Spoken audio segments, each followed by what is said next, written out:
I traveled to see my family. I ended up taking care of 3 children while they flew to Europe. Now the children are with their mother, and they're desperate to get back. When my father called me, I should have sensed that something was wrong. We hadn't had a real conversation in years. Since I moved across the country, our relationship had been limited to the strictly cordial and distant. I thought maybe someone was sick, or even worse. But no. Instead, as I got off the plane, it was my brother who picked me up and handed me a bag of diapers before I could even put my suitcase down. "We're going to Europe," he said simply. "Stay with them." No explanation, no questions asked, no choice given. He just assumed I'd look after his 3 kids like some kind of makeshift babysitter while he and his new partner enjoyed the wine and scenery of Tuscany. I didn't respond. At first, I just watched him load the suitcases into the van as if he'd already mentally left. The children looked at me with tired eyes. The youngest still had dried bits of cereal on her cheek. I hadn't seen them for a couple of years, but I remembered their names: Alina, Joaquin, and Sofia. His ex-wife, Patricia, used to bring them to family gatherings before things ended badly between them. I thought she was no longer in the children's lives. I was wrong. They left that same afternoon. My parents saw them off like coaches satisfied with their work, without saying a single word to me. No one explained why the children couldn't go with them, why this responsibility fell on me, or how long they would be gone. I figured it would be a week or 2. That night I sat with the kids watching a movie while I texted a friend about the crazy situation I'd just gotten myself into. Joaquin fell asleep on my shoulder. It was then that everything made sense. It wasn't a family reunion, it was a strategy to get rid of a responsibility. The next morning, while looking for something in the kitchen, I found a folder labeled Europe Trip Itinerary. It was detailed down to the smallest detail: 2 weeks in Italy, accommodations, rental cars, restaurant reservations, even printed photos. They had been planning it for months. I also found a crumpled note in the back, addressed to my brother. I was about to throw it away, but curiosity got the better of me. Inside was a letter from Patricia, his ex. It wasn't recent. It was dated 6 months prior. In it, she said she missed the children terribly, who were still living in the same town with their mother, trying to recover. She acknowledged that she had made mistakes, that she should have fought harder in court, but that she couldn't afford a lawyer. I hadn't seen the children for 4 months because my brother wouldn't let me. I begged him to at least let me talk to them. I felt a knot in my stomach. I waited until they were on their 2nd day of sightseeing in Rome. Then, quietly, I packed the children's things while they played with blocks on the rug. I put them in the rental car. I didn't leave a note. I didn't send any messages. I just drove. It took me 4 hours to reach the town mentioned in the letter. I didn't know if she was still there, but something told me she was. The first person I asked at the grocery store remembered her. That was enough. When Patricia opened the door and saw the children, she froze. Then she knelt down and hugged them one by one. Her mother stood behind her, speechless. That night I slept on her sofa. The children settled into sleeping bags, happier than I had seen them since my arrival. At midnight, I texted my brother. "They're with their mother. I'll stay here until you get back. Don't call me." Of course, he did anyway. My phone kept ringing. My parents too. I didn't answer. That's when the situation completely spiraled out of control. They returned to the United States 2 days later. The drama began as soon as they landed. A casual message from my father started it all. "We need to talk when you have a moment." I ignored him. My brother sent a barrage of messages, starting with a seemingly calm one, saying it was all a misunderstanding. I didn't read the others. I knew what was coming next. By noon, everyone was calling me. First my mother, then my brother's new girlfriend, then my father again. Each voicemail was more distressing than the last. They wanted to know where the children were, if they were okay, what was wrong with me. That night I answered him with a single sentence: "They're with Patricia. Don't come." The silence lasted for a few hours. I imagined they were deciding what to do. The next morning, my brother showed up at Patricia's house. I saw him from the window. I asked her not to come out and went to meet her. She got out of the car without saying a word, looked at me disapprovingly, and then slammed the door. She went up onto the porch demanding that the children come back with her. I told him no, that Patricia had just as much right as he did. He started shouting, saying I didn't understand anything, that she didn't have a job, that she lived with her mother, that her life was a mess. I let him vent, as if he were presenting a case before a jury. Then I dropped the bombshell, "It's not your decision anymore." He was speechless. I told him I'd consulted a lawyer and that if he tried to take the children by force, we'd request emergency custody. She said there was proof, that Patricia had documented everything. She threatened to call the police. I told her to go ahead. He didn't. He just turned around and left. Probably to tell our parents his side of the story. That night, Patricia sat across from me in the kitchen, holding the legal papers she'd brought from the office. She asked me why I was doing it. I couldn't quite explain it, but it was simple, because no one else would. As the days went by, she told me more about what had happened. How he gradually took everything from her, her job, her self-esteem, access to her children. She showed me emails where he begged her to let him video chat with them at Christmas. Sometimes there was no response, other times, messages accusing her of harassment. She made them believe she had abandoned them. Now everything was starting to change.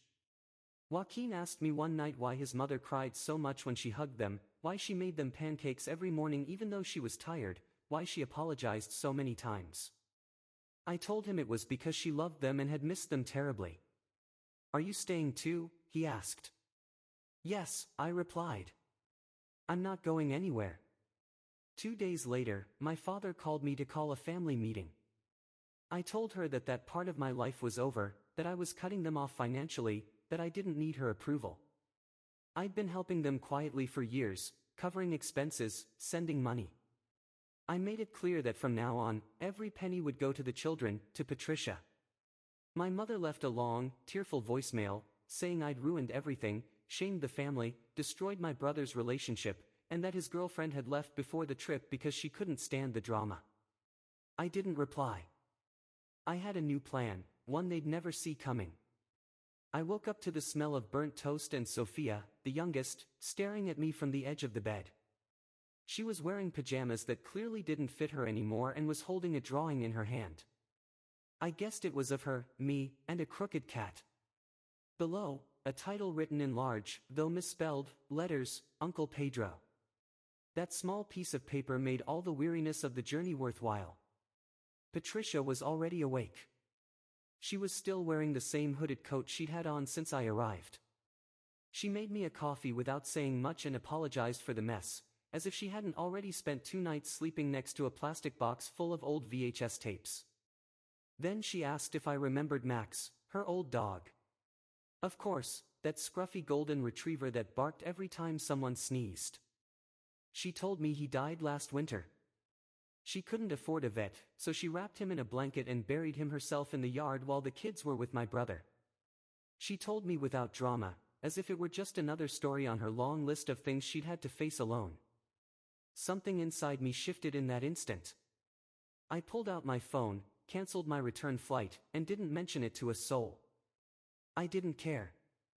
That same morning I called my job. I told them I needed to be absent due to a family matter. I didn't give details. My boss paused for a long time and simply replied, "Okay, keep us updated." That was the turning point.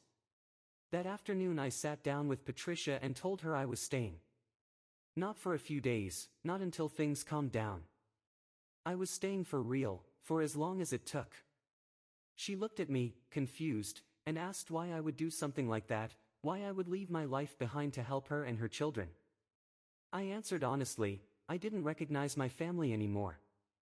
For years I stood by, silently funding her bad decisions. I watched as others were mistreated without intervening. And I thought that, perhaps, it was time to offer the best of myself to someone who truly needed it, not to those who never deserved it. That night we made a list. 3 whole pages with everything the children and she needed: winter clothes, toothbrushes, school paperwork, legal advice, car repairs, food. She looked at it like it was an insurmountable mountain. But the next day I started crossing things off. First we went shopping. I bought them suitable shoes, enough clothes so they wouldn't have to wear the same 3 outfits over and over again. We replaced their backpacks and lunchboxes, and stocked up the pantry. I took them to the pediatrician, arranged for their medical records to be transferred, and even got them dentist appointments. Patricia watched me as if I were building a rocket in the middle of the garden. The real turning point came when Joaquin asked me a question while we were in the cereal aisle at the supermarket. "Are you our new dad?" I froze. I replied that no, not even close. I told him I was just someone who believed they deserved better. And I added something I probably shouldn't have said. "Aren't you going back to your father?" "At least, not for now." And I meant it. My brother reacted quickly. He started sending me increasingly insistent messages. First in a friendly tone, then with threats, then with supposed legal warnings, poorly written emails copied from the internet, where he said I was interfering with the custody and that I had kidnapped his children without permission. He said he had a lawyer. I did. A real one. Okay. We started the process to temporarily modify custody. Patricia was terrified. I thought no one would believe him, that my brother would manipulate the judge as he always did. But this time we had proof, messages with dates, financial documents, a long and ugly history. And they had me. A neutral figure. He wasn't seeking revenge. He wasn't the father, he was just the child. But I was seeing everything clearly. That night, when we signed the papers, Patricia cried. Not from sadness, but from relief. Over time, we gradually explained to the children that they would be staying in that town, that they would return to school there, and that their mother would be more present. At first, they didn't believe it. Especially Joaquin. She kept asking when her father would return. Until one day, without warning, she said she hoped he wouldn't come back. That same night, my mother called me. I didn't answer. I listened to the message later. It said I had betrayed the family, that I was destroying my brother's life, that he and his girlfriend had broken up, and that it was all my fault. While I was listening, I was sitting on the porch. I watched Patricia folding clothes as if she were performing open-heart surgery. Sophia was painting with her new crayons. Alina was reading silently. Joaquin had built a fort with all the pillows in the house. I finished listening to the message and deleted it. They still didn't understand. It wasn't about punishing anyone. This was about saving what was left. And I knew they would eventually come. It was only a matter of time. 3 days later, my brother showed up. This time it was with our parents. They didn't warn us. They arrived in a rented SUV, as if they were there to recover stolen property. Patricia saw them from the window and froze. I asked her to stay inside with the children. I went outside to greet them before they reached the porch. They looked ridiculous. My father tried to stay calm. My mother was red with anger. My brother was wearing dark glasses, as if that made everything more serious. No one spoke first. In the end, it was my father who broke the silence. "Are you really going to continue with this nonsense?" I told her yes. That we had initiated legal proceedings. That Patricia had legal representation. That the children were safe, at school, and better off than they had been in months. Then my mother intervened. She said I had no right to interfere in a family matter. I reminded him that I was also part of that family, and that what they had done wasn't raising children, it was abandonment, disguised as rest. That's when my brother spoke. He accused me of manipulating Patricia, of taking advantage of her vulnerability to get revenge. She said she was brainwashing her children. I laughed. I really laughed. I told him I wasn't afraid of him anymore. Not of him, not of his tantrums, not of his empty threats. And that I wasn't going to let him keep using people as he pleased. I told him he had no idea how close he was to losing everything. And that's when he made a mistake. He replied, "You don't decide who's a good father." I replied, "You're right, but a judge would be." After that, they didn't say another word. My brother tried to slam the truck door shut, but he couldn't even get it properly closed. My mother gave me one last look, one of those she used to give me when I was a child and didn't meet her expectations. She didn't apologize, as if I had broken some unspoken rule. But it didn't affect me. I just watched them walk away. That night I sat down at the table with Patricia and her mother while the children played in the living room. I told them I was willing to give them everything, legal support, financial backing, whatever it took. I wasn't going to let the children go back to that house. Patricia asked me how far I was willing to go. I replied that I had already passed the point of no return. The next day we met with the lawyer again. We started working through the details, documents, statements, dates, evidence. We gathered everything we could: photographs, school records, messages, video calls, archived conversations. The lawyer told us the process would take time, but with everything we had, it was feasible to request full custody, at least temporarily. Meanwhile, I was already living with them full-time. I would get up early to get the children ready, make breakfast, and take them to school. Patricia did everything she could, but she was exhausted, emotionally, physically, and financially. I carried the burden she couldn't. We knew the system wasn't moving quickly, so we had to hold on in the meantime. One afternoon, Joaquin asked me if they would have to go back to his father's house. I replied that, as long as it depended on me, no, and I meant it. It wasn't just about protecting them anymore, but about building something solid, something they'd never had. I wasn't their father, nor was I trying to be. But he was the only adult who was present, consistently. And that had real value. My parents kept insisting. Calls, emails, they accused me of destroying the family, of manipulating the children against their father, of siding with a woman who couldn't even support herself. I didn't respond.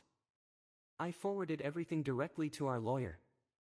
Meanwhile, I helped Patricia apply for remote jobs. I co-signed a lease for a used car for her. We fixed up the back room so I'd have a decent place to sleep. I had never lived like this before, without long-term plans, without certainties. It was a daily struggle to hold on to something good. But, strange as it may seem, I felt more grounded than I had in years. It wasn't a nice guy act. It was the version of me I should always have been. 2 weeks later, when we thought things were settling down, it all fell apart. The school called. A woman, claiming to be a family friend, had tried to take Joaquin. Fortunately, the office staff wouldn't let her. When I arrived, the director was serious. He told me the woman hadn't given her name, but she matched the description of my brother's new girlfriend, the same one who had supposedly abandoned him in Italy. I immediately called our lawyer. Patricia trembled as I told her. But it wasn't fear, it was anger. She kept asking herself how they knew which school the children were in. And I, too, began to suspect the worst. That night I checked my email and found a message from my father. It said, "You're taking them away from their father. You think you're saving them, but you're only making things worse." That much was clear: they were watching us, digging into our lives, maybe even tracking our every move. I made a radical decision. I asked Patricia to pack backpacks with the essentials for the children. I called a friend from university, someone I hadn't spoken to in years, but who owed me a big favor. At dawn, we left in the car without telling anyone. 6 hours of non-stop travel, no messages, no explanations. We took refuge in an isolated cabin in Vermont, on the edge of a lake. There were no neighbors, no internet connection, barely any cell phone signal. I left my phone off most of the time. The children thought it was some kind of holiday. They went fishing, built castles with stones and branches, and roasted marshmallows. They didn't ask any questions. Neither did Patricia. And for those 5 days, no one shouted. There were no threats, no lawsuits, no drama. Just trees, silence, and genuine laughter. But on the morning of the sixth day, Patricia found a manila envelope in the mailbox. No return address. Inside was a copy of a custody petition filed by my brother. He accused her of abandonment, manipulation, and mental instability. It even included screenshots from my social media accounts from years ago, photos of me at parties with drinks in my hand, sarcastic comments about parenthood, and a blurry picture of someone else's baby with a caption that read, "Please return it." They were pushing it as far as they could. But the message was clear, they weren't going to stop. That same day I drove back and went straight to the courthouse. I requested a restraining order on behalf of the children, using the attempted pickup of Joaquin as evidence. The lawyer said it wouldn't be permanent, but that it would give us time. That night, Patricia broke down. She said she was afraid, not of my brother, but of losing what she had now. She stated that she couldn't go back to the way things were, that she would rather disappear than see him destroy her children again, little by little. And that's when I did something I hadn't told anyone about. I opened the desk drawer in the guest room, took out a check I had written days before, and handed it to him. $15,000. She looked at it as if it were something toxic, as if she were afraid to touch it. I told her it was hers, that she could use it to start over, to pay for daycare, rent a new apartment, buy food, or simply rebuild her life without fear. She tried to give it back to me. I refused. The next day, I changed my phone number and canceled all the automatic transfers I had set up from my bank to my parents. I cut off all support. The mortgage assistance, the $200 my mother received each month for her supplements, even the Netflix account. Everything. That same night, my brother left me a voicemail. "You're going to regret this, Pedro. You don't know who you're messing with." But he was wrong. He knew perfectly well who he was dealing with. And he was tired of justifying the unjustifiable. On the day of the hearing, Patricia was so nervous she couldn't eat a thing. The children stayed with their mother while we sat in that gray county courtroom, with its whirring fluorescent lights and a silence broken only by the rustling of papers and the ticking of an old clock that seemed to run deliberately slow. My brother didn't show up. Instead, he sent a listless lawyer who arrived with a thin folder.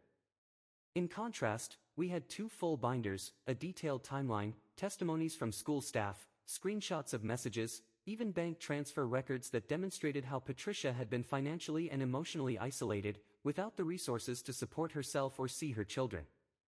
The judge was a woman with a calm voice and a steady gaze. She examined the documents carefully. She didn't ask too many questions. When Patricia spoke, she didn't shed a single tear. She told the truth, that she had made mistakes, that she had felt overwhelmed and insecure, but that she never stopped loving her children. She admitted that she had distanced herself from their lives because she thought she had no choice, but that now she was willing to fight for them. Not out of spite, but for their well-being. Then the judge turned to my brother's lawyer and asked, bluntly, "Is there any reason why your client is not present at this hearing?" The lawyer mumbled something about an out-of-state business trip. The judge wrote something in her notes. The verdict was brief and decisive: full temporary custody for Patricia. Immediate transfer of the children to live with her. Supervised visits only and subject to review. In addition, a restraining order to keep both my brother and his partner away from the school environment. Patricia lowered her gaze to the floor. Then she whispered, "We did it." And for the first time in weeks, she reappeared herself. That same afternoon I went to pick up the children from school to give them the news. Joaquin's face lit up instantly. Alina said nothing. She simply walked over to her mother and hugged her tightly. Sophia burst into tears, not from sadness, but from relief. That night, Patricia started a list. She wanted to find a small apartment in a quiet area, maybe with a little garden. She planned to establish a better routine for the children. She would work some nights when their mother could help her. She was thinking about daycare, community programs, and job training. I was starting to make plans. I helped her find a place with good schools nearby. I paid the first 3 months' rent and the deposit. I bought her a used car in good condition. I made sure she had a laptop and a printer, and I helped her apply for remote support jobs. 2 weeks later, she got one. He kept asking me what he could do for me. I told him he already had. On my last day with them, the children made me thank you cards. Sophia drew everyone as stick figures holding hands under a huge sun. Joaquin said my pancakes were better than his father's. Alina gave me a small, polished stone from the lake, the same one from the trip to the forest, and asked me to always keep it. That night, after they were both asleep, I gave Patricia an envelope I'd been saving. A check for $15,000. Enough for her to really get started: furniture, school supplies, an emergency fund, maybe even a little rest. She held it for a long time, then looked at me and asked if that was my way of saying goodbye. I told her no. I just wanted her to have something that no one could ever take away from her. The next morning, I packed my things. Patricia's mother hugged me like I was family. Patricia didn't say much. It wasn't necessary. When I closed the car door, Joaquin ran out barefoot with a note in his hand. It simply said, "Please come back soon." I drove in silence. My apartment no longer felt like mine. When I turned on my phone, I saw 64 missed calls, emails, and messages. A new one from my father. "Pedro, you destroyed your brother. I hope you're proud." Another one from my mother. "You've destroyed this family." And then, something different. An email from a cousin I barely spoke to. She told me that once, years ago, she saw Patricia crying in a parking lot while she was on the phone. She said that at that moment she wished someone would do something. And now she was glad that someone had finally done it. She ended her message by saying, "They're angry because you broke the cycle. That's what brings about real change." I didn't reply to my parents. Or my brother. I blocked them. I sent my lawyer the most recent messages. Then I sat down with a notebook and wrote down every detail. Not to present it in court, but because I didn't want to forget how far things had gone, what had been broken, and how, despite everything, something good had come of it. 3 weeks later I visited the children again. Patricia was smiling again. Without tension, without that restrained expression she had maintained for so long. She just smiled, as if she could finally breathe easy. She told me that for the first time in a long time, the children slept through the night without waking up. I nodded without saying anything. I was having trouble processing it all. That's when I stepped away for a moment. I sat on the small balcony of the apartment and let the silence speak for me. I looked at the notebook where I had recorded every step, every unexpected turn, every wound. I didn't do it out of anger or resentment, but to maintain clarity. To remember that even in the midst of chaos, it's possible to find direction. I never sought to become a hero. All I wanted was to offer them a minimum of stability. A place where they didn't have to ask permission to feel safe. I'm not their father, and I never tried to replace him. But I know, without anyone having to tell me, that they'll carry me with them in their memories.